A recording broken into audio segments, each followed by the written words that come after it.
Bonjour et bienvenue dans cette sixième vidéo que je vous tourne de Creuse. Je m'appelle Nathalie, je tricote énormément, c'est ma passion et c'est ce que je viens vous partager dans ce podcast. Alors comme vous pouvez le voir, je porte le fameux pull Stitches dont je vous avais parlé la fois passée. Ça y est, il est terminé. La deadline du test, c'est pour ce lundi 26. Nous sommes le samedi 24 février. Je vous le montre.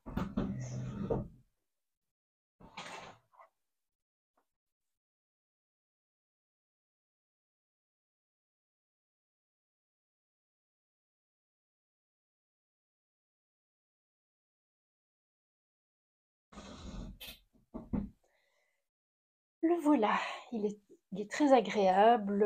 Je l'ai donc comme je vous le disais la fois passée, je l'ai tricoté avec les fils Népal de Drops. Euh, donc j'ai repris plus ou moins j'ai repris la même gamme de couleurs que le prototype de la créatrice, qui est Veronica Lindsberg, ou Kuto Vakika pour son nom de créatrice. Tout ce dont je vous parle, je mets la description, je complète la description. Donc vous pouvez cliquer sur le petit plus et puis donc là s'affiche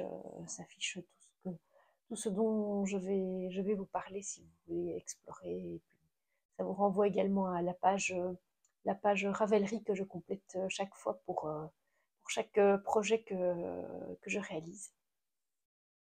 Et donc je vous avais expliqué que ben, c'était un petit peu la question de la taille d'aiguille qui m'avait animée pendant tout ce tricot. Et donc j'avais commencé avec des aiguilles 5, qui était ce qui était préconisé par Kuto Vakika. J'étais passée en 5,5 pour le jacquard. Et puis arrivé ici, je m'étais dit, oulala, mais mon échantillon est quand même un peu juste, comme elle ne préconise pas une aisance énorme. Je vais passer en aiguille 6 pour le motif Stitches. Et puis là, je me suis rendu compte en le faisant que c'était peut-être un petit peu trop. J'étais redescendue à 5,5. Et quand je vous en avais parlé la fois passée, donc c'était, il semble, il y a 2 semaines, j'étais dans la partie finale. Je descendais après le jacquard, j'étais dans le corps.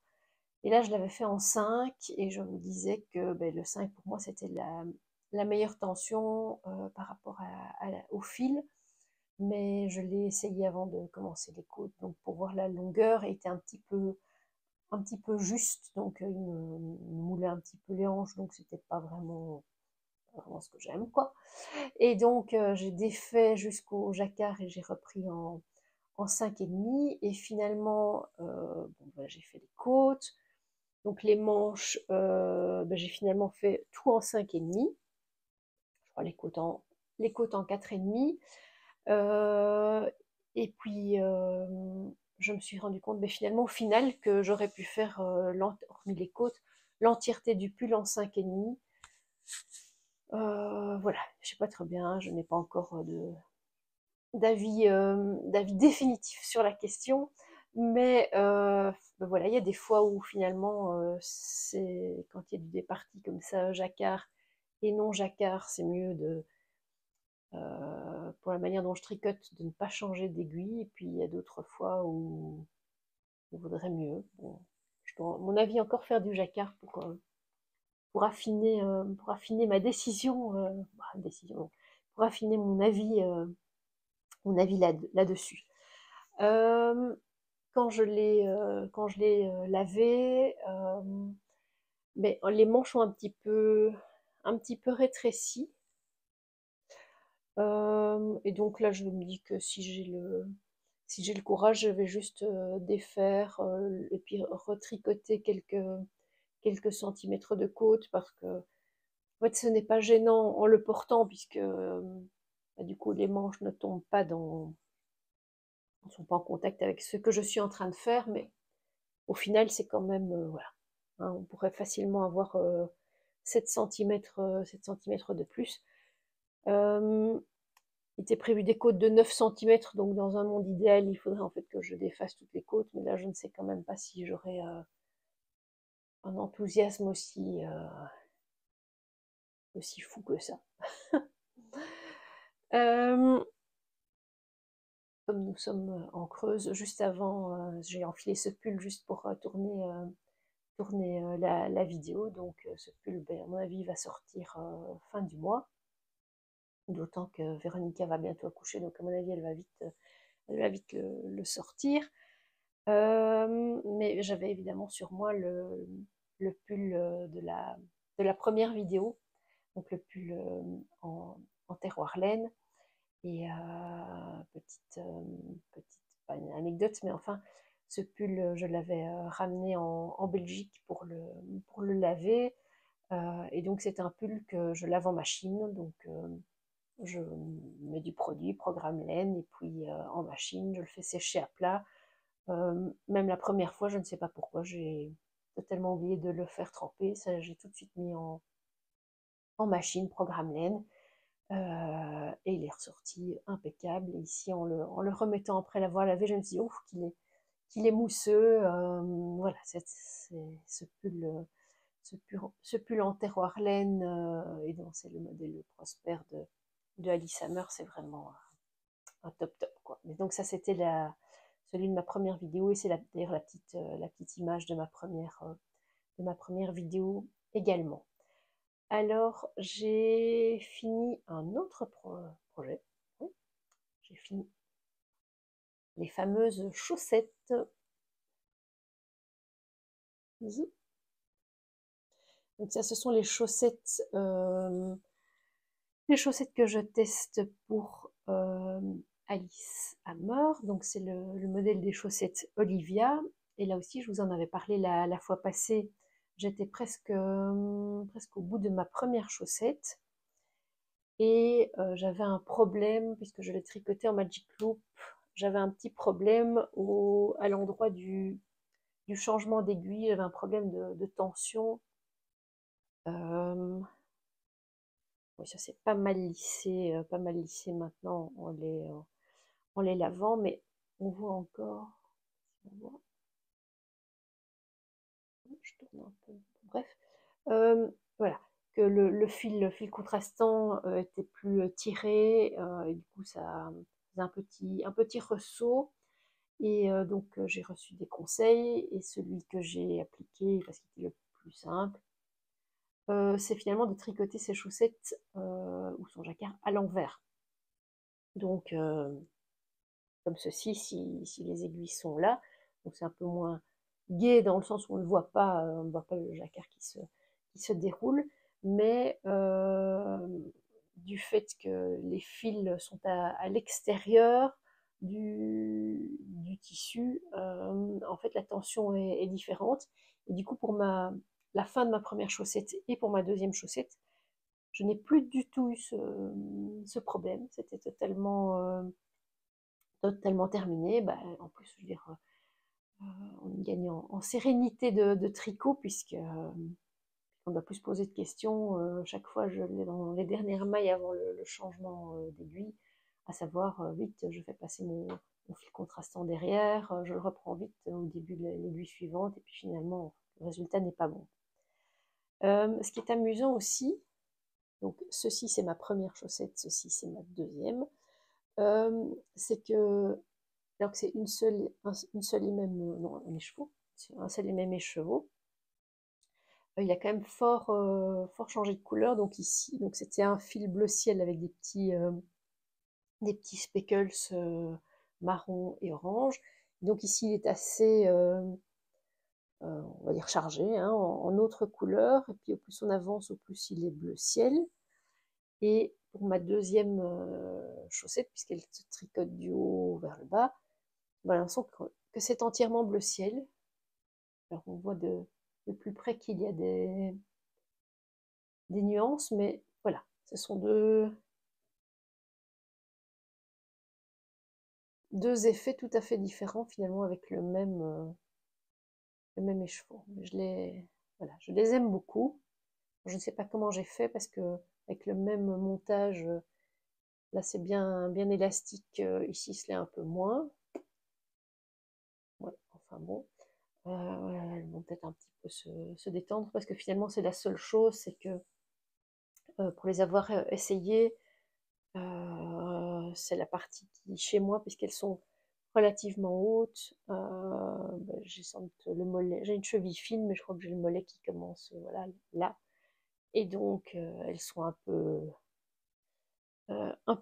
juste. Mais je suis très contente. Elles sont finies à temps, puisque il fallait en faire une pour fin février. Donc, j'ai rempli ma part du contrat et voilà, je suis fière et contente du résultat, d'en avoir fait deux d'un coup, parce que si on ne fait pas tout de suite la deuxième, ben on reporte. On ne la fait jamais.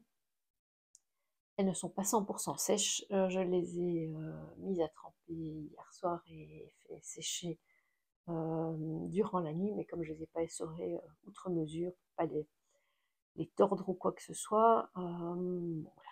Elles méritent encore un petit temps de séchage devant le feu. Ça, c'est une chose. Alors, ça c'est tout pour les ouvrages terminés. Alors, ce que j'ai en cours, et c'est bon, alors, le châle le glittering de Stephen West, je n'ai pas du tout avancé. Il reste dans un coin de mon cœur, mais je n'ai pas avancé. Encore une petite histoire que je vais vous raconter. Je vous avais montré quand j'ai filmé au Canada que j'avais reçu une manche avec pour mission de la reproduire et de la renvoyer au Canada. Et donc je me dis, il y a quelques jours, eh bien je vais déjà regarder, mesurer l'échantillon de la manche existante, etc. Et j'ouvre le sac qui pourtant était un sac en plastique transparent. Et qu'est-ce que je vois au fond du sac? Tout plein de bébêtes mortes. Gloops. Style petit cocon comme ça. Donc j'ai appliqué la méthode forte pardon, apprise après le ch'ti bazar, là où paraît-il il y avait des bébêtes dans l'air. Et donc c'est mettre la laine dans le four à 100 degrés pendant une période un peu approximative. Je crois que j'ai fait 30 minutes et j'ai tout mis, la manche, toutes les pelotes. J'ai jeté le sac en plastique et j'ai prévenu la dame qui m'avait donné tout ça pour qu'elle regarde si le reste du pull qu'elle a tricoté, le corps du pull qu'elle a conservé chez elle n'est pas attaqué, parce qu'en fait, en y regardant de près, la manche que je dois reproduire a un trou de mythe, mais à peu près à cette hauteur-là. Donc je me dis, mon avis dans mon élan, je vais d'abord refaire la manche à l'identique, et puis je vais détricoter jusque-là et la refaire, parce que c'est dommage pour un peu neuf de faire une réparation. Et en plus, quand elle avait démonté, donc décousu la manche qu'elle avait déjà montée sur le corps du pull pour l'essayer à son fils, mais en la démontant, décousant plutôt, le soir vite fait pour me la donner le lendemain matin, je crois qu'elle a coupé un petit peu dans les fils du bord de manche, et donc c'était dit qu'elle le réparerait en la remontant, mais bon, l'un dans l'autre comme ça, le haut de la manche sera impeccable. Donc ça c'est l'épisode manche du Canada, mais je ne vais pas la laisser trop longtemps en attente non plus, parce que comme elle voudrait l'offrir à Noël, Je veux pas non plus qu'elle la reçoive en automne, qu'elle soit un peu à la bourre pour la monter, enfin monter les deux manches, faire le col, etc. Donc je projette de faire ça avant l'été. J'ai mon test Velaris qui est la prochaine échéance. J'espère que je ne fais pas trop de bruit et je fais doucement. Et donc là, je l'avais mis complètement en stand-by le temps de faire ce pull-ci. Et je l'ai repris, j'ai repris maintenant en fin de semaine, puisque celui-ci, je l'ai terminé il y a quelques jours. Voilà. Mais donc, bon, ben, en semaine, les soirs de semaine, je suis quand même fatiguée, donc... Et donc, en fait, c'est pas plus mal, ici, j'ai avancé que là, le soir.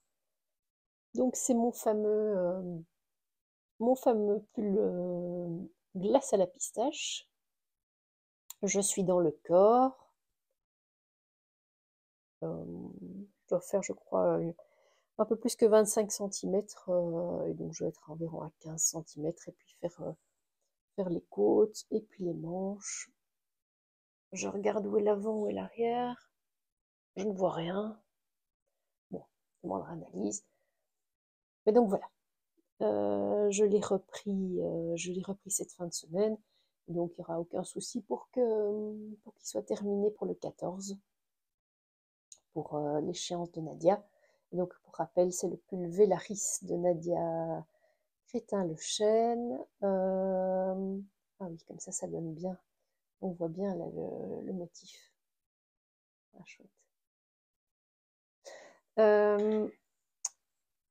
Et je le tricote avec un mélange alpaca et silk de Drops. Et à propos de ce mélange, comme je vous l'avais dit la fois passée, c'est un mélange inspiré de ce que fait Aurélie Lapoule. Je n'avais pas résisté il y a quelques jours à postuler pour un de ces tests, et je dirais presque heureusement je n'ai pas été prise parce que j'ai beaucoup de choses là avec des timings. Je vais vous en parler, dans les minutes qui suivent.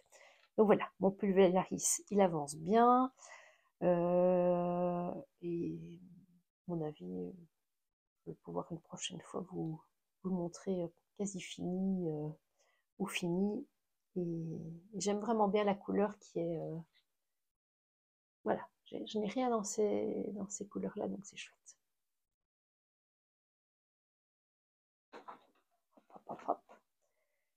Alors, qu'est-ce que j'ai encore en cours? Toujours dans les mêmes couleurs, mais pas pour moi. Regardez-moi ça. Mais oui, est-ce que c'est pas trop mignon? Si. Le fil ne sont pas rentrés, mais c'est une chaussette de bébé.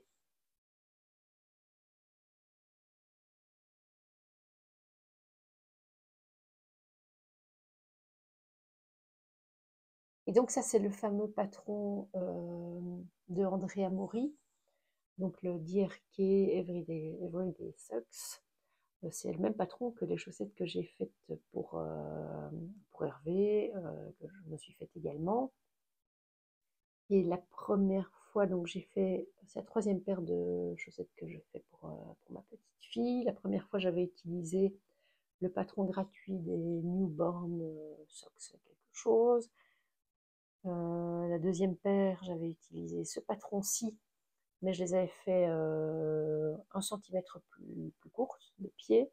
Et puis j'ai vu une photo d'elle où elle portait les chaussettes 1 centimètre plus court. J'ai vu qu'elle était tout à fait bien dedans. Je me suis dit, oula, on va pouvoir passer à la paire suivante. Donc voilà, j'ai du coup rallongé d'1 centimètre par rapport à ce que j'avais fait la fois avant. Et mon truc, c'est que quand je plie la chaussette en deux, je m'arrête quand j'arrive juste avant la pointe. Voilà. Ça, je me dis, il y a toujours une proportion entre la longueur de la tige et la longueur du pied. Et donc ça, c'est mon tricot au train. Et j'ai commencé la deuxième chaussette. C'est un modèle qui se commence par la pointe. Et donc ici, j'ai fait la pointe. Je suis juste passée au côte de 2. Et puis, en fait, il n'y a pas une partie très longue droite. Et ensuite, on commence le gousset, le talon, on remonte avec la tige. On termine avec un Jenny Surprisingly Stretchy by Duff. Et c'est top. Et alors, Sophie, donc ma belle-fille, la maman de ma petite fille, me disait que des 2 paires précédentes, elle avait en fait perdu une chaussette de chaque, donc comme ils se ressemblent un petit peu, point de vue couleur, elle les mettait un peu dépareillées. J'imagine que la différence de taille ne doit pas être énorme. Du coup, je me disais, ben, je ferais peut-être bien 3 chaussettes comme ceci, mais j'ai pesé justement, une chaussette fait à peu près 8 grammes 65, quelque chose comme ça.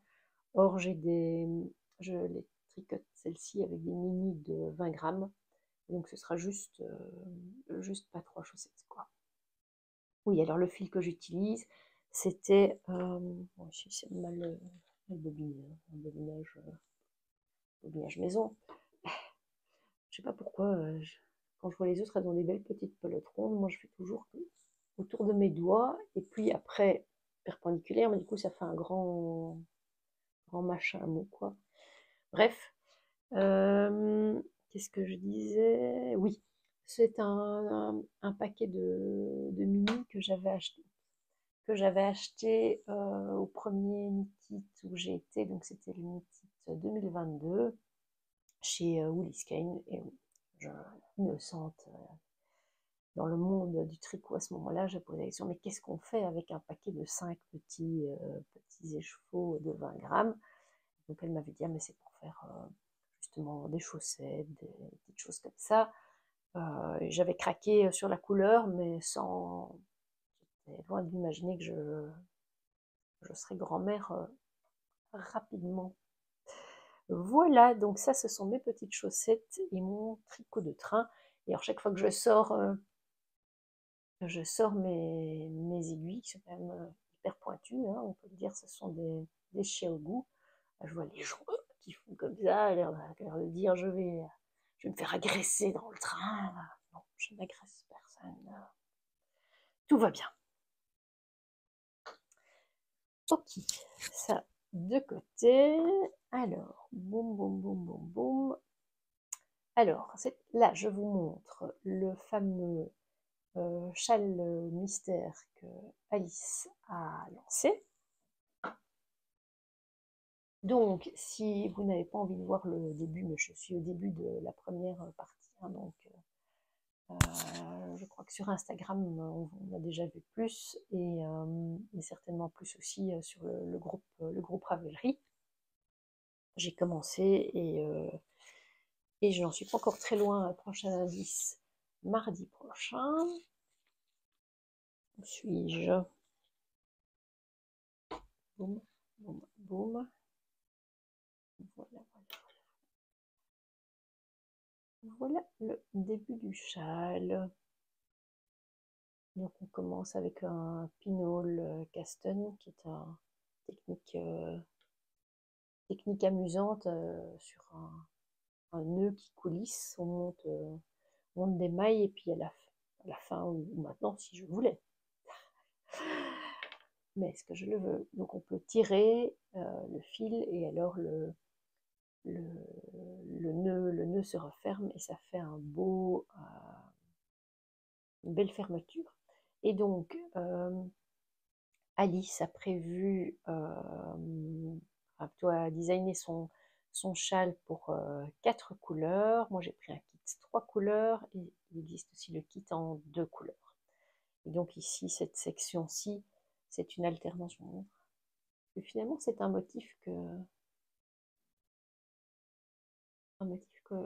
je n'avais jamais fait. Voilà. Et donc, ce sera pour moi une alternance de bandes vertes et roses sur fond noir.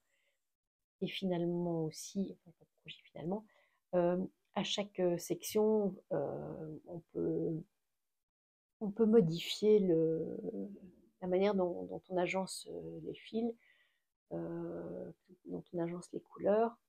Mon idée, c'est de faire le fond noir sur sur tout le châle, mais voilà, je pourrais changer en cours de route. Les fils que j'utilise, donc le fameux kit que j'ai acheté, hop, voilà, ceci. Et donc, c'est de la biobalance de Bességarn. Et c'est un fil 50% coton, 50% laine. Bien sûr que ce soit du mérino, je vais vous le dire tout de suite. Ah non, je n'ai... Ouais, bon, les petits cartons sont dedans. Si je les enlève et que je les défais, après je ne sais plus les remettre. Donc voilà, je vous le dirai une prochaine fois. Un mélange coton-laine. La première fois que je l'ai utilisé, c'était la Big Bio Balance. Donc en fait, c'est le même fil, la même composition, mais 2 fois plus épaisse. Et c'était pour un modèle précédent de Alice. C'était un pull à manches courtes ou un peu t-shirt que j'ai testé pour elle. Moi, je l'ai intitulé Tutti Frutti, mais je ne sais plus le nom officiel. Je vous le mettrai aussi dans la barre de description. Et ben, c'est un fil pour lequel je suis un peu mitigée parce qu'en fait, si on a froid, on a tendance à mettre de la laine et pas un mélange coton-laine. Donc voilà, c'est un petit peu de façon générale sur ce mélange coton-laine, voilà, on verra bien. Et puis aussi, je suis curieuse de voir ce que ça va donner pour un châle question drapé. Puisque le patron que j'avais tricoté, le précédent, c'était avec des rayures de couleur. Il avait une certaine tenue, il était relativement près du corps, et donc il n'était pas question voilà, de draper ou quoi que ce soit. Ici, un châle, c'est très différent. Et puis aussi, quel sera son degré de chaleur, parce que si on a un châle filant, c'est qu'on a un petit peu froid aux épaules. Voilà. Je vous reviendrai là-dessus, mais il faudrait que j'avance un petit peu, hein. Surtout au début, les rangs sont courts, ça avance vite, que je termine ce week-end cette section pour que mardi, je sois dans le flow avec les autres pour la deuxième section. Voilà, voilà, voilà. Je le range. Et avec le kit, on a reçu un beau sac d'Alice.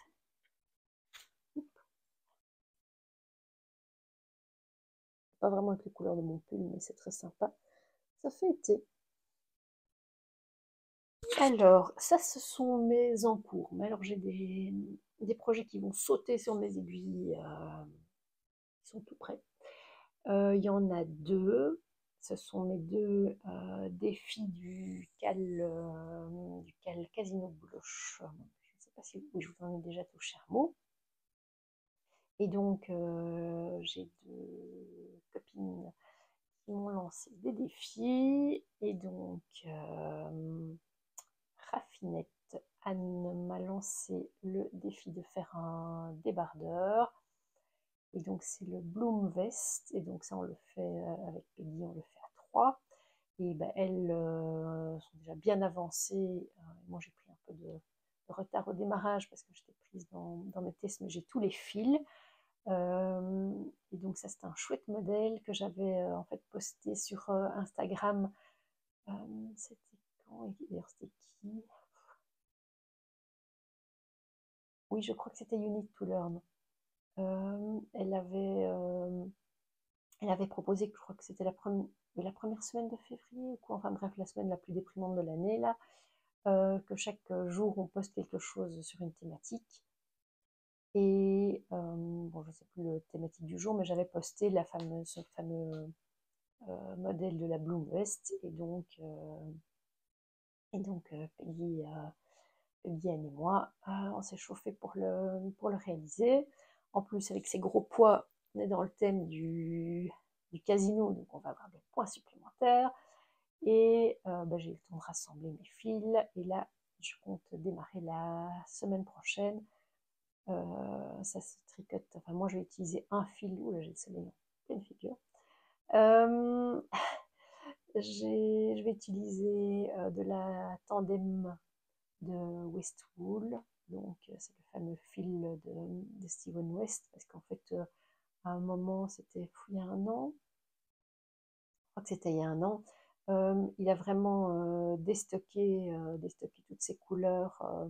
Et j'avais acheté à ce moment-là une quantité en couleur White Peach et que j'utilise un petit peu dans tous mes projets. Donc ça va être ma base. Et avec ça, il faut utiliser trois fils de mohair. Donc c'est un projet avec des aiguilles assez grosses qui devraient monter vite, mais pas vraiment un projet transportable non plus avec quatre fils à la fois. Et donc, par définition sans manche, puisque c'est un débardeur, enfin moi j'appelle ça débardeur, hein, parce que quand j'étais petite, un débardeur c'était un peu le sans manche. Et on rebrode des gros pois ou des ronds. Enfin, bon, je crois pas que je vais en faire dans le dos. Je crois que je vais en faire que devant. Mais bon. Vous serez aux premières loges pour cela. Et alors, le deuxième défi qu'on m'a lancé, ça c'est Sophie. Et là, on le fait à 3 avec Charlotte. Et là, c'est un petit modèle de Cynthia Valley. Je vous avais raconté que j'avais fait jeudi la tortue, qui est un patron disponible sur Ravelry, pas dans ce livre, mais j'avais ce livre. Et donc, comme Sophie m'a lancé comme défi de faire avec un fil qui avait plus de 18 mois dans mon stash et au moins 5 couleurs, au départ, je voulais partir sur Agi. Je vous la montre. Trop mignonne.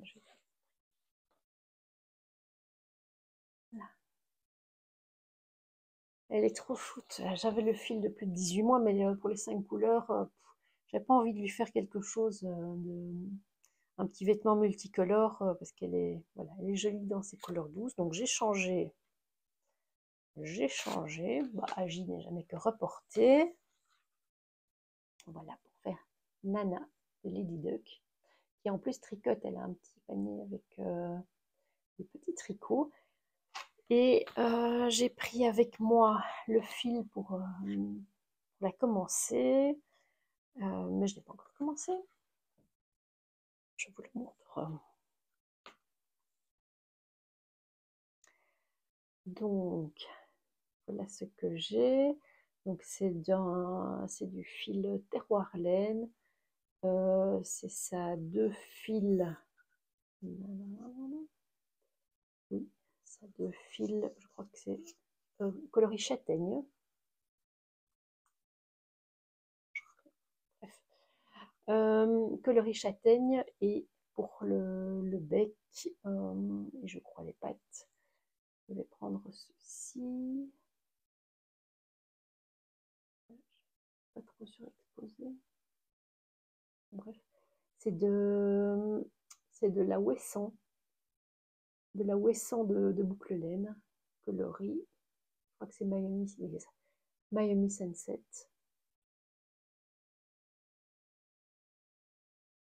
Et donc, c'est du fil fingering. Ce sont des modèles qui se tricotent avec des aiguilles très fines. Je ne suis pas encore rentrée dans le détail des aiguilles parce que je dis la tortue, si j'ai bon souvenir, était avec des aiguilles plus fines que... Bon, je vais vous le dire tout de suite. Hein. On va la réponse. Des aiguilles 2 mm, voilà. Quand je viens ici, je viens avec toutes mes aiguilles, donc je ne manque jamais. Oui, tiens, justement, pour le sujet des aiguilles, moi je tricote quasiment exclusivement avec des aiguilles circulaires fixes. Donc du coup, j'ai une boîte à chaussures énorme remplie avec toutes les tailles, toutes les épaisseurs, les longueurs, enfin bon.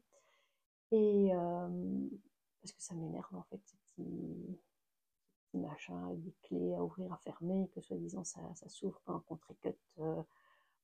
J'ai bien tenté un peu. Et d'ailleurs, j'ai un petit kit d'interchangeables. Ce sont les mini Xiaogu là, quand je faisais les chaussettes, etc. Je faisais ça avec des super mini. Mais non, je suis repassée au fixe. Et comme je vous l'ai déjà dit, si je peux en plus sortir mes aiguilles droites, bah, c'est encore mieux parce que là, je tricote vraiment vite, puisque c'est comme ça que j'ai appris à tricoter, que j'ai tricoté jusqu'à quelques années.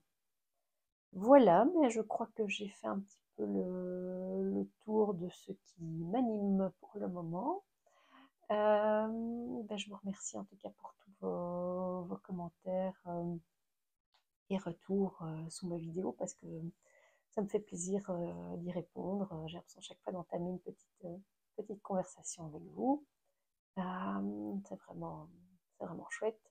J'ai l'impression qu'il y a une communauté qui se met en place et donc ça me fait grand plaisir puisque quand j'ai commencé ces vidéos, ben, j'ai commencé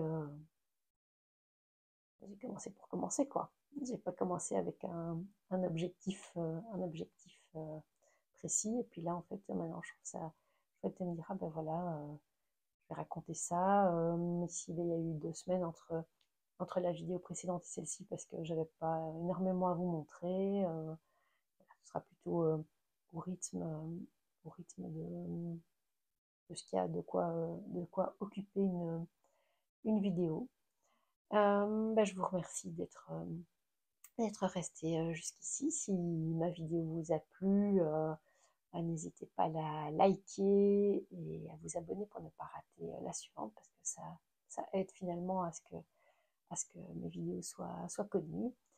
Je vous souhaite un bon temps de tricot. Portez-vous bien, profitez bien de ce plaisir du tricot qui existe. Voilà. Moi, je n'en reviens pas de tout ce que cette activité, c'est un bête mot, hein, mais tout ce que ça m'apporte. Voilà. Je vous dis à bientôt dans une prochaine vidéo, dans nos échanges et vos commentaires. Au revoir.